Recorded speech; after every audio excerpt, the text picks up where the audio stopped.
Setelah kita belajar tentang kenaikan titik didih larutan atau delta TP, saat ini kita akan belajar tentang penurunan titik beku larutan atau delta TF.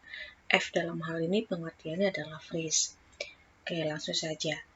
Apa penyebab suatu larutan tersebut dapat membeku? Nah, suatu larutan dapat membeku itu diakibatkan karena energi kinetik antar partikelnya itu lebih kecil. Kalau secara pengertian begini, proses pembekuan suatu cairan terjadi pada molekul-molekul cairan berada pada jarak yang sangat rapat. Kondisi ini dicapai jika energi kinetik molekul diperkecil dengan menurunkan suhu. Jadi, tumbukan antar partikelnya itu lebih kecil sehingga membuat larutan ini membeku pada suhu tertentu. Dalam keadaan normal, titik beku dari air itu 0 derajat Celcius. Nah, sementara untuk larutan itu kan sudah perpaduan antara pelarut dengan terlarut. Itu dia di bawah 0 derajat Celcius, lebih kecil dari 0 derajat Celcius.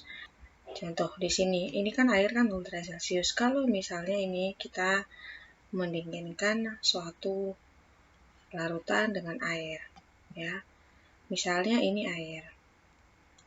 Kemudian ini larutan gula atau pelarut murni dengan larutan non-elektrolit.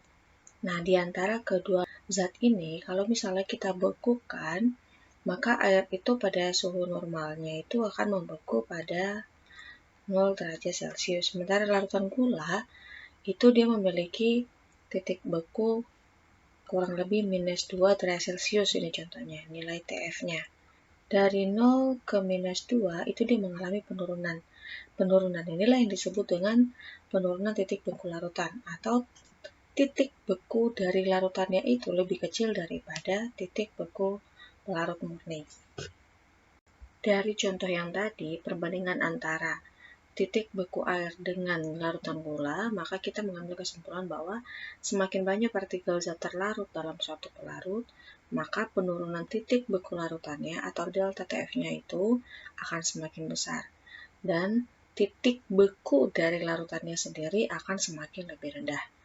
Maka dari itu, kita mengambil kesimpulan berdasarkan persamaan, di mana hubungan antara banyaknya partikel zat terlarut dengan nilai penurunan titik beku larutan dinyatakan dengan persamaan delta TF sama dengan KF kali M. Ini berlaku untuk larutan elektrolit. Sementara untuk larutan elektrolit sendiri, delta TF sama dengan KF kali M kali I. I di sini adalah faktor Van Hoff. Untuk nilai TF larutannya sendiri dapat kita tentukan menggunakan persamaan titik beku larutan sama dengan TF pelarut murni kurang dengan penurunan titik beku larutan. Maka keterangannya adalah delta TF sama dengan penurunan titik beku larutan, nilai KF adalah tetapan penurunan titik beku, molalitas itu adalah konsentrasi larutan dengan 1 molal, I itu adalah faktor Van Hoff. Contoh soal, tentukan titik beku 0,54 molal glukosa di dalam air dengan nilai KF-nya sama dengan 1,86 derajat Celcius per molal. Yang 1,86 ini adalah nilai KF dari air. Maka untuk menentukan nilai titik bekunya, berarti kan yang dia tanya itu kan nilai TF dari larutan. TF larutan itu berapa? Ini adalah nilai molalnya atau konsentrasi. Oke, ini adalah nilai KF. Kalau tadi kita cari nilai persamaannya, ini kan nilai delta TF itu sama dengan KF kali M.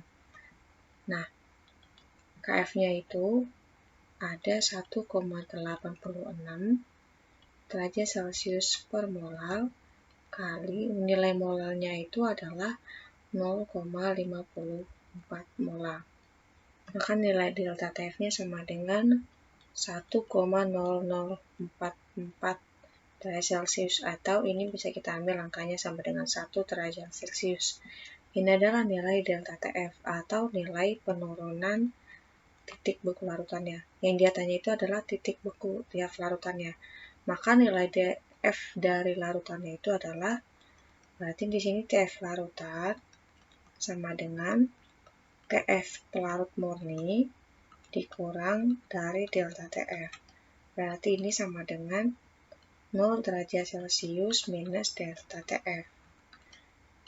Berarti 0 derajat Celcius minus 1. Maka nilai TF larutannya sama dengan minus 1 derajat Celcius. Berarti ini adalah nilai TF larutannya.